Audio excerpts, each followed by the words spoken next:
Okay, everybody, welcome to day 2 of DragonCon. How many, I always like to ask you to start off, how many of you, if any, this is your first con? First DragonCon? We have one. We have one virgin. Congratulations, welcome to DragonCon. You having fun? Yes. Awesome. Do we have any published writers in the room? Good. I hope, yeah. Thank you, guys. And how about folks that are working on but have yet to get the book out?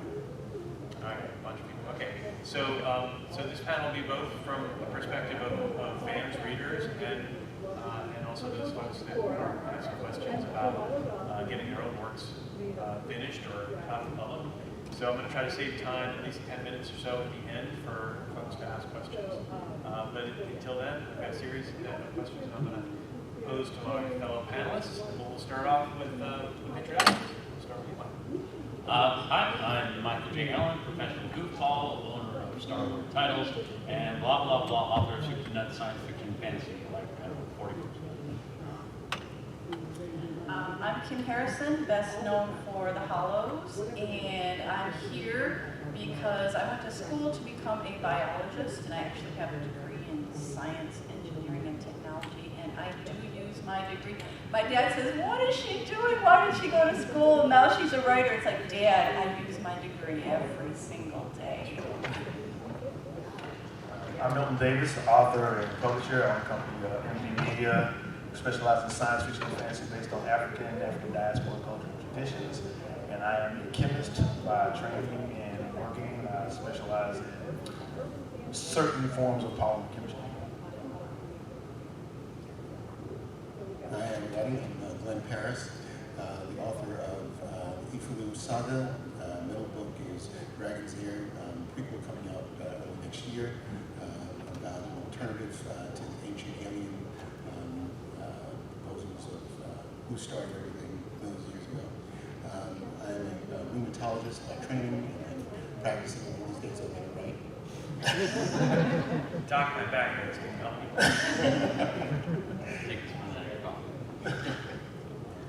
Hi everyone, I'm Rener. I went to school for psychology and neuroscience. I kind of feel like I was sitting along with giants here, so I'll try not to put my foot in my mouth more than 4 or 5 times.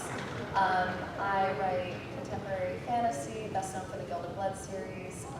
Love blurring the line between magic and science and all of my magic systems and doing really complex character-driven stories. Great. I'm Robert Ross. We've got about 16 books in market. One coming out on Tuesday. Very excited about that. The 2 books you have in front are the ones that were Audible, number 1 Audible. So that's exciting if you like audiobooks. Nick Codell does the narration. Nick, he does Name of the Wind, fantastic narrator, also a really good friend. I used to, in a previous life, before becoming a full-time author, I was in charge of artificial intelligence for some Fortune 500 companies. So when Skynet kills it all, will probably be partially. So I forgot to do this my last panel as moderator. As a brief, we tend to ramble.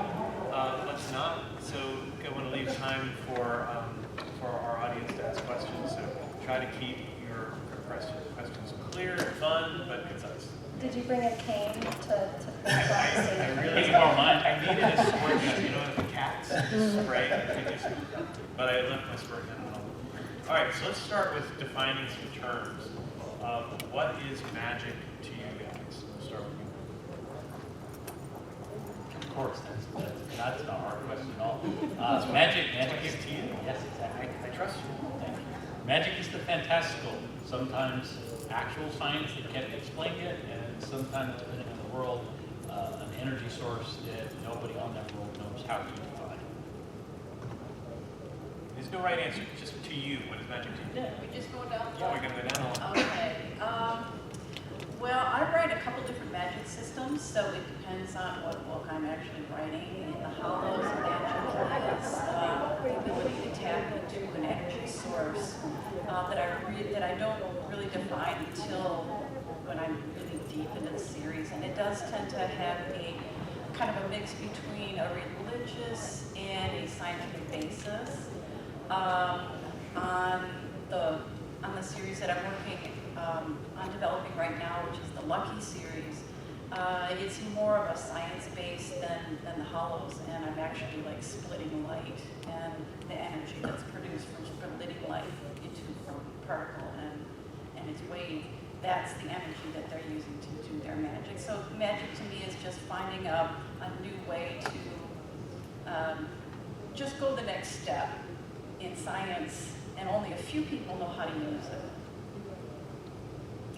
For me, magic depends on the culture that I'm working with. It's usually it's either going to be something that I'm using that's going to be based on actual, I was going to say actual science, like herbs and potions and different things like that. Or it's a really good gap for me to do something and I don't know how to explain it. Magic. Hand waving. So I think of magic as the ability or the knowledge to manipulate the natural world in ways that the general masses don't know how to do. And I think the difference between magic and science that's sort of kept under wraps is in magic, the practitioners know how to use it, but they don't understand exactly what it is, but they know how to manipulate and use it.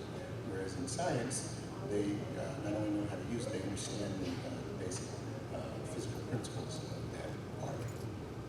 That's kind of the difference between magic and science that's, in words, paraphrasing Arthur C. Clarke, sufficiently advanced, which appears as magic to more primitive culture.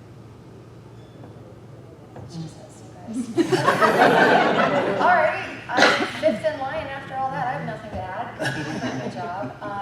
The only thing I will add is that it sounds like the people next door are having a little bit too much fun, and I really want to make them jealous of the fun that they're not having in here. So maybe on the count of three, we could just yell woo at the top of our lungs.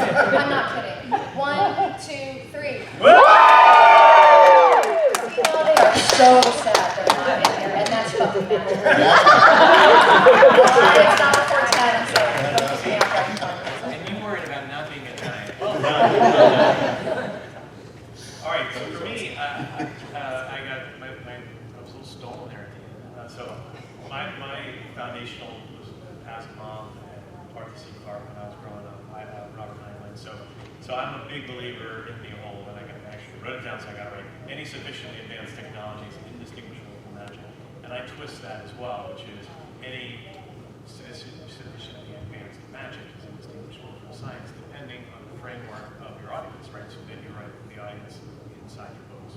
So, but like what someone else mentioned on the panel, is all of my magic is based on the premise that there is an intelligent designer out there.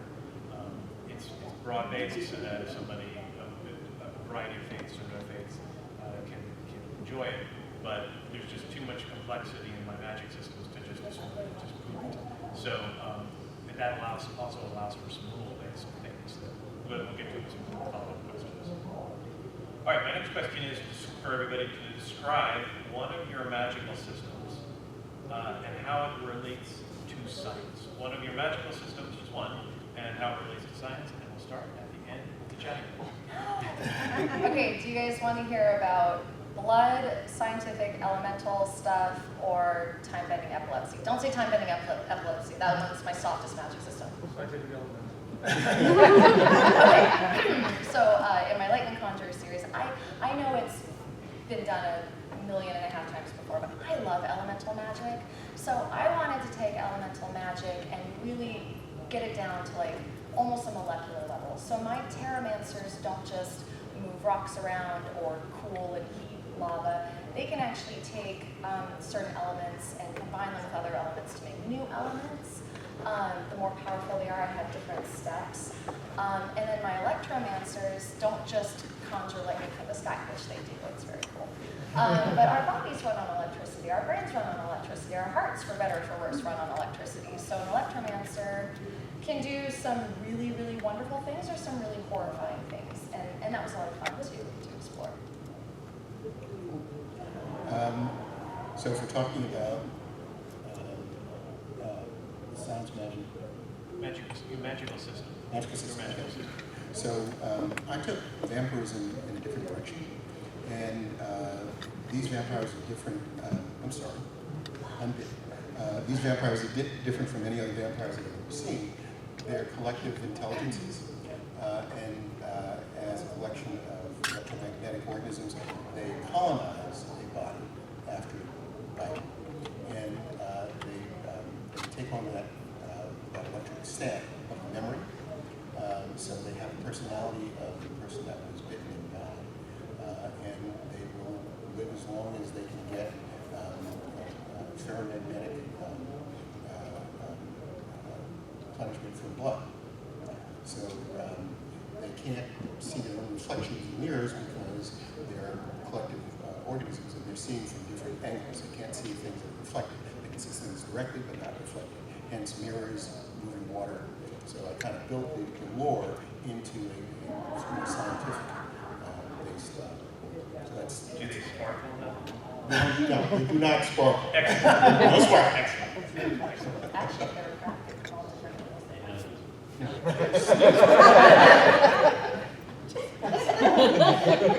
You seriously got so. I use different ones, but in one particular, I had the opportunity to write a short story for the Black Panther Tales of Wakanda series, and I chose Machine Gun, the first Black Panther to write about. And the question that I always had was, how were the Wakandans able to take vibranium, which is described as kind of like almost like a radioactive material, and make it usable? In a lot of African societies, the art to be able to create iron is considered like magic, and it's usually focused on a particular cult. And usually that is the cult that gives you your chief. The person that is the main metallurger is the person that actually controls the culture and stuff. And what I did was, and I'll probably go into detail too, but what I did was take the concept of saying that if you got this product and it can't be handled a certain way, if you make an alloy of that product, then that may allow it to be usable. But the fact that vibranium is gets this radioactivity from the vibration, you have to be able to neutralize that before you can manipulate the metal. And so I went to traditional African culture to determine how that would be done. I'm spoiling the story, but anyway. The theory is that if you can match the vibration of the metal, you can neutralize its potency. And the way that they do it is by developing drums that give the same frequency as the metal. And then they're able to neutralize the bad effect of the metal, and then at that point they can handle it and make an alloy of it that they can use as a weapon and stuff like that. So that's what and my Black Panther friend said, "Hey man, you just created canon." I'm like,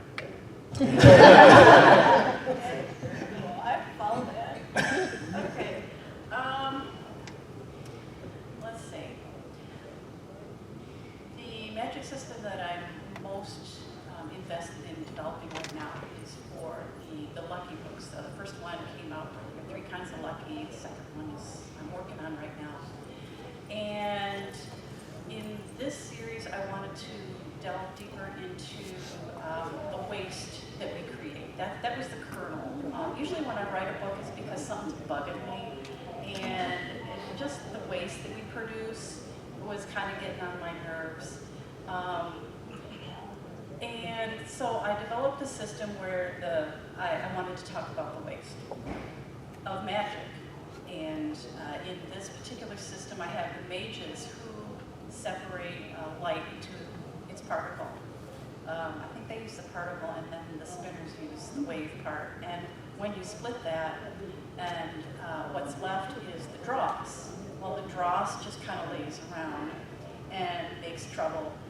If you know what it is, if you're a magic user, you avoid it. You can see it as a haze or like a shimmer. If you can't see it like human, you tend to pick it up. And it kind of clings to you like dog do.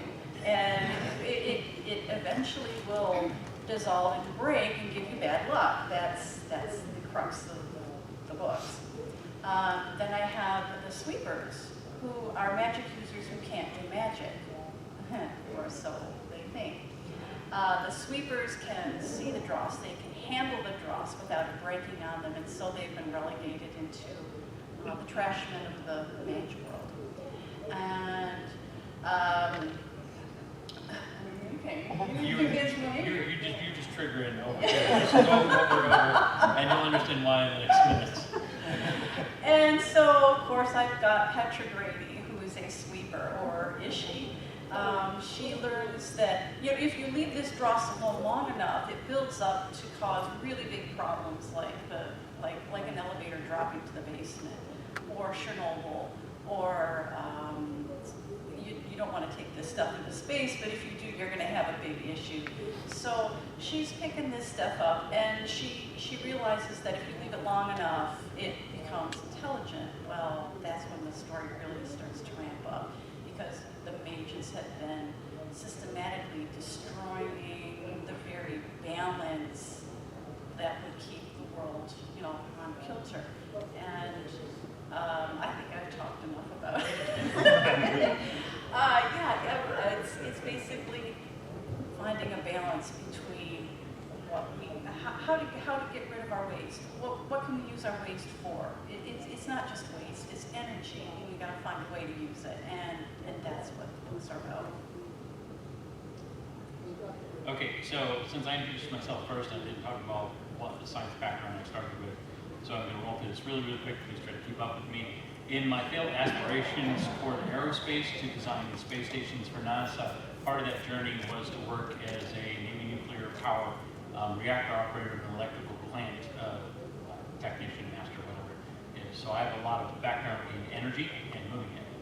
In the Dumpster Mancer series, which was inspired by, in part, Alton Brown, which is a local chef who always sciences the things he cooks on the show, I designed a character who's a research archaeologist, and the first phase in the lower level tiers and basics of archaeology is based upon energy, circuits, resonance, and frequency, and how those interact to create noise, light, sound, and either affect magic energy, regular energy, physical reality, ectoplasmic reality, etc.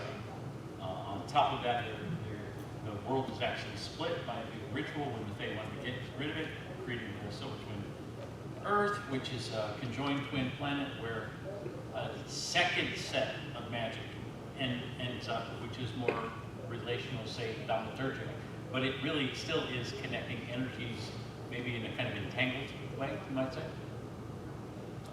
That's enough. That was awesome. So all my books are in the same literary universe. You may run into a character from one 5 books later, but there are separate universes in which those take place, if that makes sense. So one literary universe, but different physical universes. And each physical universe has its own magical system. So the one that I'll talk about is the one that's in ostensibly Parris, which would be it's based on two different opposing forces, which have a name and a color in my books. Green for order, red for chaos, and those two kind of clinch together like a yin and a yang, and they move creation in our world.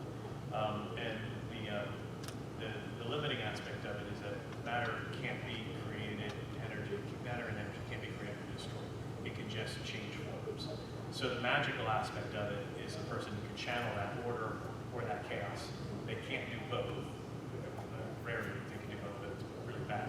And if they interact, someone who can channel order and someone who can't channel chaos, they tend to be on opposing forces. They don't like each other. They don't work well together. They don't play well together.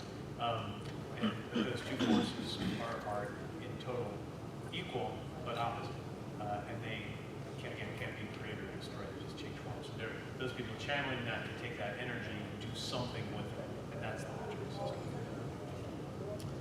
Okay, so next question is, which magical ability in your books is based on a scientific principle? Scientific principle. That would be the first tier circles Obviously that I use. Oh, sorry. So we'll pick Dresden Files. In Dresden Files, he's always working with a magical circle, which allows him to compact the magic. I looked at the circles, and not just in general. I went, why aren't they three-dimensional polyhedrons? So a magic circle in my universe starts with a completed circuit. It doesn't matter what the shape is. You can use the lines of bricks on the wall. You can use a manhole cover. You can draw it yourself, or you can make it up in your brain if you're really, really good at it.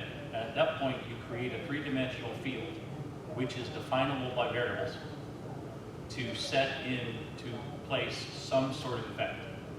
Fifth resonance circle at magnitude 5 is a milky white that smells like burnt popcorn. It will hold all physical interactions out or in of the circle and won't allow air to pass if it's too high in the fifth resonance, or fifth magnitude. Was that a good example? That was awesome. Everybody get that? Okay, there is a Basics of Archaeology appendix in my books. Go down the line. Yeah, we're going to do that Okay. each time. Yeah. I use fields in a series I'm working on right now as well to kind of hold, make a space where the spell actually works. And what I did with that is I said that individuals can hear the echo of the Big Bang off the back of the universe, and if they can well, that's constant, it doesn't change, but they can also hear an echo of it in their mind, and if they can change the resonance of the echo in their mind to match the echo of the universe coming off the back of the universe, that they can, okay, hold on, they can take the weft, that's called the weft, and they weave their own pattern through it, which is actually strings. They can make their field. Okay, got it? Got it? We're all That's very how smart. that works. Oh, just enough to get myself in trouble, yeah. So I'm working with the weft and the weave of creation energy bouncing off the back of the universe. And I throw strings in there just to make it sound smart. Oh, and dark matter. And you the string with some string count. Yes, and dark matter in there too, just to sound a little smart, yeah. I actually use voice. You have drums that can make vibranium. That's cool, man, that is cool. I mean, it's just, if I have another magical system, but if that's only depending on if you consider telekinesis as being science. It's really cool talking about. But in the fact that the vibranium situation, we were just basically dealing with resonance and dissonance. I used to be in a band a long time ago and play different instruments and stuff like that. And there's this point where if you're, it's real interesting. You can almost, when you have two instruments playing together, and it's not exactly tuned just right, you get close, and when you get close, you get this sound, which sounds like a little wave, and it's terrible sounds. And so you have to like tune a little bit so you can get it actually perfect, where it actually sounds like it's playing together. If you've ever played an instrument, you know that. Before you've done a band, and you're just maybe like 3 trumpet players, and somebody just slightly off, you just feel that. And that's kind of like when I was looking at this when I was doing this, that the drums had to be tuned specifically for that vibration, otherwise it wouldn't work. You went to go touch this vibranium, and the drums have to be playing before you can actually go near it. If you go to touch it, it will actually cause a need to form. Because if you read the old Black Panther things, the problem is that every time somebody tries to handle vibranium, it makes them mutate, and then become this crazy thing, and they run around and can't control it, stuff like that. But if you get that vibration just right, then you can manipulate the drum. And that's where, that's kind of where I got it from, being a musician and understanding that particular phenomenon. And there's also, I used to be a DJ as well. And, and there's a, and I don't even know what this is called actually, but when you're mixing two songs, in the exact same song, and you have them perfectly timed, and you're on your mixer and you move your lever to the perfect center of both songs, you get a unique sound that you don't get any other time. It almost sounds like a whiskey sound. When you put it in, it's like this music is going whoosh, and it just happens when you do that. And that's when you know you have the song perfectly timed and everything is playing together. And that was in my mind at the same time too. So, crazy background. This is the one time I enjoyed following Milton. It's a hard act to follow. It's a hard act to follow, but that was actually a perfect setup. So the process that I would discuss about this would be Pictori's tipping point in Dragon's Den. And it has to do with time dilation. The closer you get to the speed of light, the slower things move, the more you increase mass. When you think of energy and mass as a continuum, and the thinking is that mass is energy in a static place. But if you get to the point where you're just at the speed of light, what if you can convert mass into energy just for a short period of time, past that speed of light, and you actually go backwards in time, and then you convert it back into mass. Okay? So it's a Brooklyn cycle, and in between that drop, you can traverse very, very large distance, and that's how they end up moving faster than speed of light. Sequoia generally does it. Have you ever been like giving a presentation or maybe teaching a class or doing a proposal for work and then like your boss comes in and they're standing on the back wall just watching you, that like feeling that you get? Well, that's the director of the fantasy track right there, just standing there. So. I'm sorry. I was just literally thinking, that's how I feel when Regina, and the next thing I know, you're talking about me. I believe the original question was about like scientific principles that we put in there. Can you match us Right. I take shiny rocks, right? So again, we have our scientific giants over here, and then we have me. So, like for example, I like taking the idea of things that exist in real life, not necessarily going into the details of the speed of light and breaking down light into waves and particles, kind of flexible. I love that book. I'm actually, it's on my TBR now. So I took something like Rh0 blood, which is known in the scientific community as whole blood, because Rh0 blood has no antigens. So no matter what kind of blood types are out there, if you have Rh0 blood, you can donate to literally anyone. It is like O negative on steroids, and there's something like 72 people in the world who have Rh0 blood.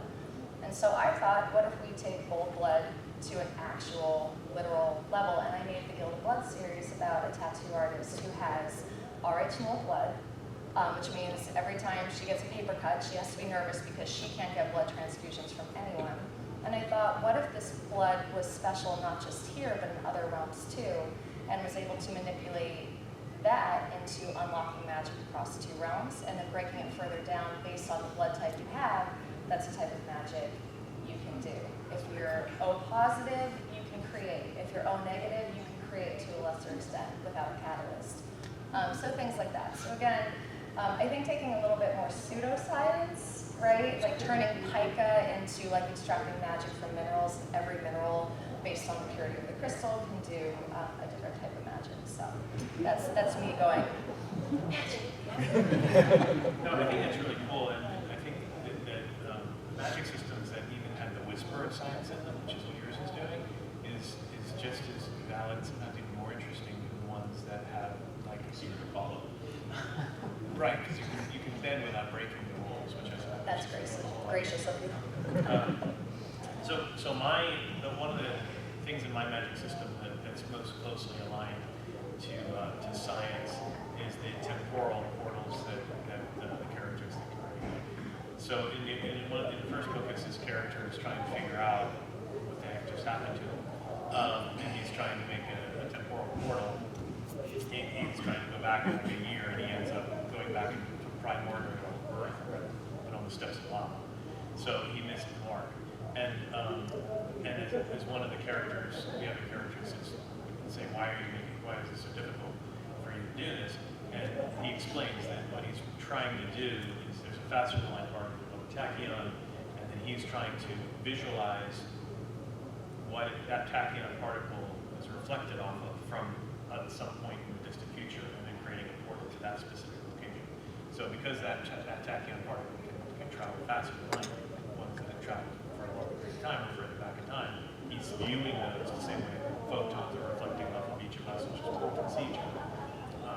He's seeing that, and it creates a portal to that particular edition of Monster. And his comment, filled with profanity, because he's very foul-mouthed is trying to explain to someone that this is somewhat, not the word he chose to use, difficult at the time. So that's the tachyon and the temporal force is the one that's most cleaving to science. All right, so one of the universal laws of science is that everything moves to greater energy. In short, everything is going to end. The stars are going to go cold, black holes will collapse. Something to look forward to. I actually mentioned this to my son one time, and he flipped out for about a month until I told him I was just kidding. Even though it's like a trillion years from now, he decided to freak out now about it. So, parenting lesson number 72, don't do that. So, the question for the panel is, what magical ability most closely cleaves to this particular scientific principle, or some other one that you find that matches you better? We'll start with this. Glenn, I think you have one to say about I need to have your question repeated. Okay, what magical ability most closely cleaves to this concept of entropy, or that things are going to eventually end, or a different scientific principle that's more foundational to your magical principle? You didn't say that the first time. Yeah. So in Dragon's Air, the process of terraforming relates to the formation of what are called tectonic platforms. If you think about the Dyson sphere, that's a lot of resources to encapsulate an entire solar system and collect the energy of the star. The tectonic platform takes advantage of gas giants. There's a particular radius at the end of the atmosphere, or the top of the atmosphere of a gas giant. The gravity is significantly higher than Earth. If you take that radius out a little bit further, there is a point at which you have Earth's gravity. If you start to create a surface at that point, you have Earth's gravity on that surface. All gas giants have no gravity. So Jovian day, for example, is only 10 hours. Our day is 24 hours. If you can create basically windmills on the underside of your tectonic platform, they can theoretically collect friction power, friction energy, warm up that tectonic platform, and get enough tectonic platforms to form around a gas giant. You can seal it in. That's a lot less resource than you'd use to create a Dyson sphere. Okay? You can also siphon off some of those gases selectively. You can get nitrogen, you get oxygen, you get hydrogen, and you can do just about anything that you need to if you've got all the resources right there. Methane is very, very powerful, very, very plentiful, and that's your source of carbon. Wow, no, very cool. And Rachel, now that I've rephrased the question, do you want to try? I don't know if I There'll be really a have test. a magic system that falls under that. I mean, like, we have terramancers who turn graphite, not carbon, but graphite, like, into diamonds using,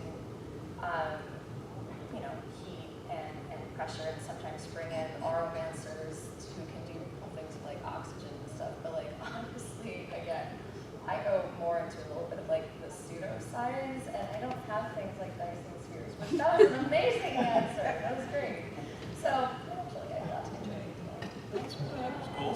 I could ramble, though, the way you told us not to. No. You don't want me to pretend like I have a great answer? I thought that was a Talking for great the next answer. 4 minutes? But it's not a Dyson sphere. No, it's not a Dyson sphere. It's not a Dyson Yeah, it's not a Dyson sphere. Yeah, not a Dyson sphere. Yeah, you can't follow Milton, but I can't And they follow make great you. vacuums too. Spheres, vacuums, mirror products. Ooh, that would be fun for an aeromancer to do. Can I excuse myself to go raid? You can do it here. Just okay. Well, now I get to talk about my pseudoscience, about things diminishing. One of my magic systems is based on, I say, telekinesis. And in this world, telekinesis is actually a power. And the reason that people can only move little things now is because that energy that you need to do it has been diminished. And however, in this world, the Earth experiences a meteor shower, and the meteor shower recharges this telekinetic field that exists around the world. And the energy is so potent that there's certain points where it actually spills over in these flares. And through a number of years, the people who can manipulate this energy find out that these points, they call them wells, they can use those to draw and manipulate power and do all the kind of magical stuff that people used to do thousands of years ago. However, just like before, this energy is limited and it can be used up.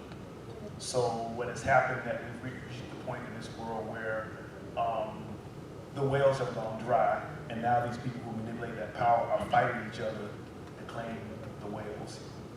And that kind of lends itself to where when you do anything, one thing in science is that, you know, when you're running reactions, we talk about photosynthesis, and, you know, yeah, plants can change, you know, light into energy, but it's only 35% efficient. And it's the same thing with this thing. You can use this, you can take this power and you can translate it into magical energy, but it's only a certain percentage efficient. Also, it takes two people, because some people can manipulate energy, but they can't access it. And so the other people can access it, but they can't manipulate it. So you have to have a tandem of people to be able to manipulate that power. You have a familiar and you have the actual technomancer, which is what we call it. So, but eventually stuff runs out. So now everybody's fighting. Let's see, entropy. I have in Hollows a alternate world that's connected to reality through ley lines. And when this alternate reality is kind of being dragged along behind reality through the timeline via the ley lines. And when this alternate world where the demons reside was created to imprison the elves, it was perfect. It was a perfect match. Reality and the ever after were going along through time perfectly. But as time went on, things started to break down, and as we changed our reality and became, you know, put up buildings and made tunnels through the earth and whatnot, that was not happening in the alternate reality. So, because of the magic, it kept trying to match reality, but it doesn't. So you have a building in the ever after, but it's constantly falling down, and it's falling down in real time. I mean, it's just falling down like it would be. It's not a slow decay, it's a rapid decay, but somehow it's still there as it's falling down. If you've seen Constantine and Hell, that's a pretty good depiction of what's going on in the ever after. So, hence the demons are all underground where there's nothing going on in reality and nothing going on in the ever after. So it's more of a stable environment. But that's kind of how I brought entropy into the books, I guess. That would be my best guess. Pretty good. Okay, so first off, I'm feeling a little called out by Milton as an old trumpet player, but we're going to move on. And I'm also now realizing where some of the inspiration for the Silver Twin Earth came from, and I'm getting a little sheepish about that. With regard to the Dumpstermancer, we're talking about the circles and the resonance of frequencies and their magnitude. I'm basically playing with, you know, solid, liquid, and gaseous states, but of energy instead. We've been building up to this new third book, obviously 3 books, and the character exhibits a brand new ability that he's never seen before, where he actually manages to condense the energy from the Mananet long description, not going into it, into something that is so concentrated that it disintegrates things. Hence, energy. Very nice. So my characters, it's hard to actually visualize the concept of entropy. So my characters, they have like a metaphorical river of power that gets diminished as it's used. In addition, if they run out of that, then they can use ambient energy that's just in the world. And so one of the more, I thought, interesting and humorous things, because the main character is kind of a mess when he starts off this entire journey, and he was trying to show off about how he could get these new abilities, and he was demonstrating how he could create tongues of fire and do cool stuff. And he was drawing that heat unbeknownst to him and from himself. So gave himself a nearly fatal case of hypothermia by drawing almost all that heat energy from himself. Similarly, not having learned that lesson, wanted to demonstrate how we could, in fact, harness lightning, like we are bioelectrical creatures, taking enough energy to cause clouds to generate lightning, probably short-circuit the brain, which is pretty much what he managed to do. So between the hypothermia and nearly short-circuiting his brain, it's good examples of where that energy comes from. And it's just based on that, of entropy and the thermodynamics of for every reaction, there's an equal and opposite reaction, including in his case, stupidity. All right, last question that I have before we'll start asking questions to the audience is, do you find magic or science harder, and why? I agree with magic, because you've always got to have a logic and truths that make the magic reasonable while still fantastic. You're walking a balance line. This is really cool to blow it up, but how did it actually work? And in science, you immediately start rules to lean back on. You don't have to make them up. Well, I agree with that. For me, it's magic. It's always harder because I have to make up the rules, and then I have to remember the rules, and then I have to follow the rules, and I don't want to make a magic amulet to get around the rule that I just made. For me, it's science because I'm a research chemist. And my job is to find answers, and if I don't find answers, I get fired. So magic is easy for me because I can sit up and I can make up the rules, and I know exactly how things are going to go. And chemistry, you can run that same reaction and get like 15 different results, and and it's the one that gives you the most. Gives you the most of what you're looking for is the one that you want to get. But it's my job, and that's the reason why I don't use science a lot in my I would agree. Science is hard. Magic, I tend to think in terms of taxonomy, nomenclature. That we have the binomial nomenclature of the thing. There's a genus and a species, and that kind of thing, and it allows me to organize things. So I do that even in magic. You organize things in a way that you can kind of keep track. So that's a little easier. But with science, you have to make sure that does the math work, and you get enough energy out of this particular reaction. Can this actually happen? So I have to do a lot of research to figure out, okay, is this possible? It's never been done before, but is it possible? So that's kind of the limitation of science. But with magic, I can make stuff out there, and as long as I'm organized with it, it works. Yeah. Yeah, I mean, on one hand, if you've ever had to submit something to a peer-reviewed journal, you know that science is harder. And obviously, like, in real world, science is much harder than magic. Magic exists to sort of put plaster over the holes of what science can't explain, right? But as an author, We haven't used that. little sparks of brilliance, I tell you what.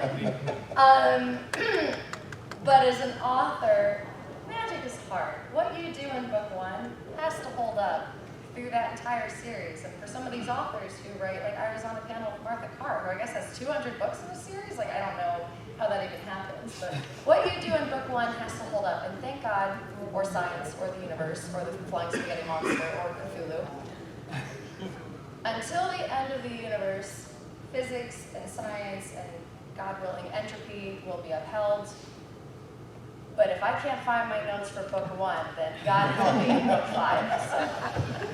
Yeah, I'm with you on that one. So unfortunately, I have a beta reader who is a savant, we're talking crazy savant. I'll give you one quick example. Is on one of my books, I have the character really loves showers, and his wife loves showers rather, so he put it in a tankless water, and then probably like 800 and 900,000 words later in book 8, I had written that he yells at her, make sure you don't use a lot of water. And I get this note going, well, that's impossible because they put it in a tank of hot water. So actually has a title. He's Grand Archivist. So he's my Grand Archivist. But he does that for my magic system too. But I find magic infinitely hard because fortunately, it's my favorite tradition is that God created physics and he's pretty strict on it aside from like a handful of miracles, right? So I can just go back and go, all right, this is how gravity works. You know, this is how travel works. I understand conceptually how light speed could change warp space, bending, these kind of things. But magic, you have to first of all figure it out, and then even the most important thing is you have to create limiting rules, because magic without limits is boring. No one wants boring stories. So how do you create that limiting factor? And then several books later, you're like, shoot, that limiting factor is going to get all sorts of things killed, and now I have to figure out how to not the magic amulet, because that's cheesy writing. Is you have to figure out how to really work hard to respect your limiting factor, respect the canon that you've created, because you created a canon, you can't blame anyone else, and then allow for the plot to develop based on it. As long as it's the understanding of the character can learn a new thing and get rid of the number. Right, as long as it's not, MacGuffin. Oh, look at that! I just found this MacGuffin, and that solved the problem. So It's great when the character calls him like that. that would be true. You can call it. All right, so that's the questions that I have. I can come up with some new ones, but I want to give everybody a chance, especially those people that are writing and have some questions for us. They're writing while we're on the panel. Well, there's two slogans. Yeah, just you can jump up and line up. Say something. I'm not sure how to answer this, but what I was thinking is, and one reason I came here is like having a scientific mind, that analytical thought in the way you approach your story. Do you find it challenging to get the emotional aspects and beats into your storytelling, or are you able to make the characters? Okay, how did you handle that? I guess is how you accomplish that, because that's what I'm running into. The emotional beats for the characters. Yeah, because it's like, I'm an IT guy, so I get into the actions and what they're doing, and then it's like, okay, I haven't said anything about how they feel about this, or the feelings and the aspects of the characters. So I didn't know if having a scientific mind, you had the same problem or not, and if you did, how did you overcome it? What would you suggest? Oh, I can speak to that. My editor is constantly asking me for more. I write urban fantasy, and urban fantasy usually has a strong, not necessarily romance theme, but at least attention to relationships. And my relationships evolve very, very slowly. Fortunately, I'm usually allowed a couple books in a series to develop a relationship. So I can throw down some hints here and there, and that's usually enough for book one, but my gosh, they better kiss by book two or my editor's going to be ticked. So I'm constantly having to remind myself to at least put the building blocks down there. And once I have the building blocks of the relationship in there, it flows a little better for me. But again, my editor will sometimes change the name of a character so that it sounds, that it meets the expectations of the readers. It can identify with it a little quicker and say, oh, that's going to be the romance interest just by the name, which I'm going to have to bow to her experience because she's pretty good at it. But yeah, I do have to make sure that I put that relationship thread in there. Now, having said that, being a plotter, the relationship thread is the one that will get me back to the keyboard when I'm having trouble, because I want to see what happens. That's the one I don't script. Everything else gets pretty well laid out, but the relationship is the one that I don't know how it's going to end. So that's the one that I'm always there at my keyboard to figure out how it's going to end. Well, if I can. So my approach is I pick a point of view character who's not a scientist. So for Dragon's Den, the point of view character is an archaeologist. She's got basically a vanity profession. She's also a aristocrat. So she's got essentially in their culture, she's got a useless profession, except in this one single case where they find that they have to come back to Earth and they have to account for what happened over the last 65 million years. So she's the only one qualified to dig into that mystery. But the same way, there are very few people, you probably do, but there are very few people in this room who know how a microwave works or how a cell phone works. We use them, but we don't know intimately how those things work. In the same fashion, in the story, she knows how most of the technology works. She knows what to do with it. But if you ask her to explain it on a scientific basis, she couldn't do it. And that's most people in most cultures. We're sort of trying to technology, we use it, but we don't completely understand how it's done. And you can create characters and create relationships, put them in this situation. You as the writer understand more of the science of the story, but the characters don't have to understand it. And they don't have to talk about the foundation of all this technology. Yeah, I think regardless of whether you come from a scientific background, those emotional beats are actually the hardest to capture for, I think, most writers. And I think it's the difference between reading a scene that's meant to be emotional and having it feel hollow or tinny or falling flat or even a little cringy sometimes because those emotional beats aren't quite right.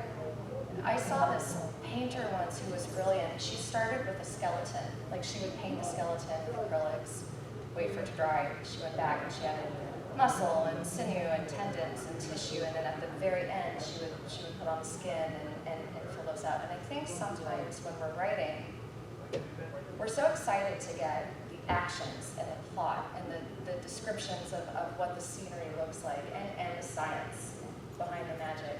And we put that all down, and what we're left with is this sort of like muscular skeleton. Whatever, pretend that's a word, okay?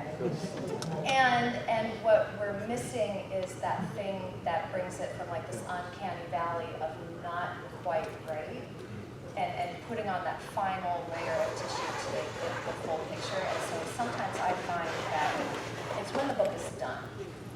When the stress is gone, I've done my research, my magic system's done, my plot is finished, to then be able to go back and say, okay, we need to address these scenes and make sure that the emotional beat hits correctly. So, some of this is art and science. So, are you familiar with the terms plotting and pantsing? Okay. So you sound like you're probably a okay. So there's plotters, which they outline all their stuff and they fill out the outline. And there's pantsers or discovery art writers, and the discovery art writers just kind of flows out. Real quick, I think funny story. Not. My son was in a special needs school, and I went there. We were talking dad did, right? So I'm talking there next to some guy, and he says, "Well, what do you do?" I go, "Wow, I'm this AI guy and I'm writing." I go, "Oh, really? Writing?" He's like, "Would you like some advice?" And I'm like, "Yeah, give me advice." I was like, "No, I'm doing good. I'm great." And he's like, "Okay." And then so 3 years later, I'm on a panel with him, and I'm like, "Hey, Brandon, Sanders."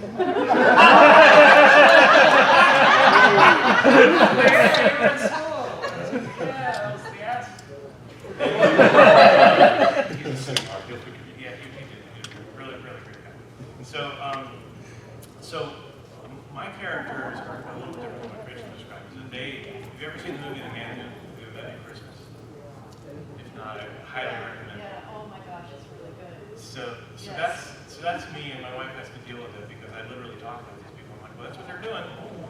So they show up fully formed, so not skeleton. I mean, they're there, right? And they have a personality, and they talk to me. It's very scary and creepy and probably damaged. Actually, no.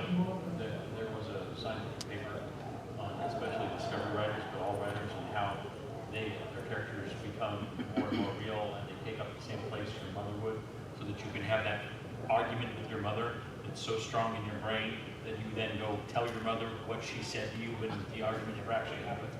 That's a real thing. That's a real thing. So that's what you live with. So the question that I have for you is, if your books are character driven, then the characters will lead you in the direction they need to lead you. So sometimes the tendency is to start writing before you know who your characters are, and that's okay if you're a discovery writer, but if you're a plotter, then you might need to just take some time, go for long walks, and talk to them, figure out who they are. Because their motivations, what they feel, what they care about, what they don't care about, that has to ring true, your audience is going to know. So you have to know them better than your audience will, because the audience will learn as you read. But if you're running into that challenge, I think it's because you're probably not becoming intimate with them first. So it's like a relationship. Does that make sense? Yeah, I'm a pantser. I don't plot anything. Plotting is work. And I hate plotting. I hate outlining everything. But I feel like the way that, you have your scientific people, your communities and stuff like that, but I think it's about paying attention to people. I work in the lab, all of us are chemists, we're all experts in what we do, but we're all different. Some of us have a crazy sense of humor, some of us are very isolated and stuff like that, and when I write, I see my characters developing through my conversations that they have with each other. Because that's how we kind of really show our personalities, the way we talk, the things we talk about, and that's the discovery part of it for me, is as my characters start to interact and they have these conversations, and that's when I started to see them blossom and see who they are and stuff like that. And they all may be expert chemists and they all know the same things about it, they're at the same level, but how they approach it, how they express it, whether it's something important to them. One of the biggest things that I tell people, I said, I'm not a natural chemist. I wasn't 5 years old in chemistry sets trying to make stuff blow up in volcanoes and stuff like that. I became a chemist because it was a very logical route to get jobs. I could go to med school, I could just be a chemist, I could go to dentistry school. It gave me a lot of options and stuff, that kind of thing. And I think that affects how you see what you do and how you do it. But I think it's really about, and you probably know, you do it naturally, it's about paying attention to the people that are around you. A lot of my characters are positive characters. And they say, you write great women, your women characters are great. I said, because I write the women I know. It's a great point, because people ask me, I've been writing for about 40 years. I've been writing well for a lot less than that. So my first books were pretentious crap, because I was trying to write things I didn't understand in terms of people, because my books were great. So I don't think you're okay to you look a little. So you met just a plethora of people. Think about them, the ones that you really like, the ones you didn't like, the ones that were just really interesting. And then, like just being said, create a composite that is that, and just get to know them, and then they'll just take off and start doing things for you. I plot, but I have not written a single story where the end story didn't follow the plot. My characters just don't obey. It's crazy. I'm a plot story. So other questions? We got about 2 minutes. No other questions? There's a question. Where can we buy y'all's books? So mine are available, audiobooks, I highly recommend the audiobooks. And anybody that buys an audiobook that's in DragonCon reminds me of this panel. Don't tell other people. If you get the first book, I'll give you a proper copy of the second. So mine are available on Amazon, and audiobooks are all available. I'm available on my website, mdmediaatl.com. I'm also available anywhere books are sold. And if you're here this weekend, I'm on the second floor of the Apparel Mart, booths 27, 22, and 27, 24. Come get these books because I don't want to take them home. I'm with him anywhere quality books are sold, except Dumpster Mancer, which is only available through the Kickstarter, which ends in like 4 days. Anywhere books are sold, if you want to get anything here, over at the Weston, at Missing Volume has some of my books, which I will be over at soon. My books are in 26 27, 22, 27, 24 with Milton's. If you want to get an audiobook, I think Unbidden is an excellent audiobook. Our anthology, Tales of Wakanda, was also pretty well done. Let's see, I think Where the Veil is Thin is also an audio. So I like audiobooks. These are awesome. But also available at glenparris.com or on Amazon. You can buy my paperbacks and where books are sold. My ebooks are on Amazon. About half my books are on Audible. And then, where possible, the best way to support an author is just getting it from them directly, if that's allowed. You can get books from me at www.rachelrenner.com. One N. Jeremy Renner, super extra. All right, I think we are right at time. Thank you guys so much for being a great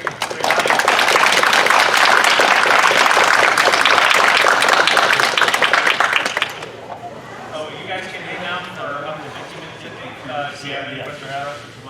Yeah, if you guys have questions or anything, you can talk to these guys, buy books, whatever. 15 minutes, I know, but even so, if you deserve the thank you. Because I realized that I said, Which part is it? later on, the interactor and how we track it. Still look over it. I'm sorry, David, I don't remember which one it was. Button's right here.